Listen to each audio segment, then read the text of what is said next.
Hi everyone. So now we are going to write the code for the problem subsequences. Okay. So let's see how we can solve this problem.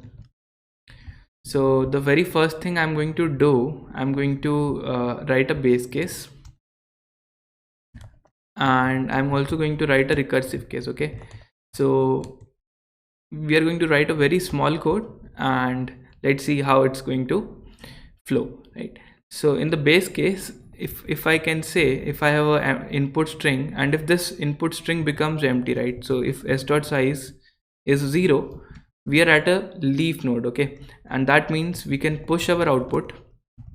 So I'm going to store the output in this string called o. So I'm going to push output inside this particular string, and I'm going to return. In the recursive case, as I discussed, we will have two options, right? So the way we are going to work is, we have, let's say, input string abc. We are going to chop this letter, we are going to remove this, and to the next call we are also only going to pass input as bc. This is going to be your input, right? And in the output we will have two branches. We start with the null output. You can see this is null, and we make two calls. In one call I append a with null, so this becomes null plus a, that is a. And in the other call I do not append anything, right? So this is what happens in the next call, right? So here also what we do, we extract the 0th letter. So we say, okay, give us the 0th letter, that was a earlier, now it is b, and we chop this and we get the remaining string. So how do you get the remaining string? Okay, so if you simply do substring function and you give the index, you get the entire substring starting from index 1, right? So you basically get entire part, right? So if you do substring 1 here, you get bc. If you do substring 1 here, you get c. So we are going to use this function, and we are going to isolate the first letter, and we are going to make a recursive call on the reduced input string. Okay, reduced input, and we are going to modify our output. So that is the only thing we are going to do. So let's see.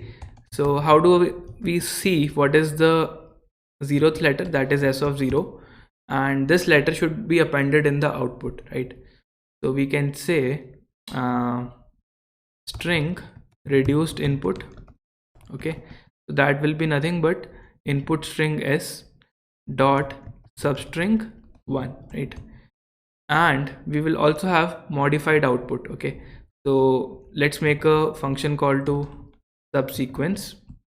We say input is going to be reduced input, and output will be nothing but whatever output we have formed so far. We will concatenate the current letter with it, and we give the vector as well, right? And reduced input, and if we don't include the current letter, the current output will remain same as the previous output, and we give the vector as well, right? So this basically completes the subsequence function. So this case includes the current letter, and this case excludes the current letter. So we are making two function calls. Okay, and this is how we reduced our input using the substring method here. And if you now see what is there inside the vector, it will contain all the subsequences. Okay, one final thing we have to do, we have to sort this vector v dot begin till v dot end, and we give a compare function. So let's make this one string s1 string s2.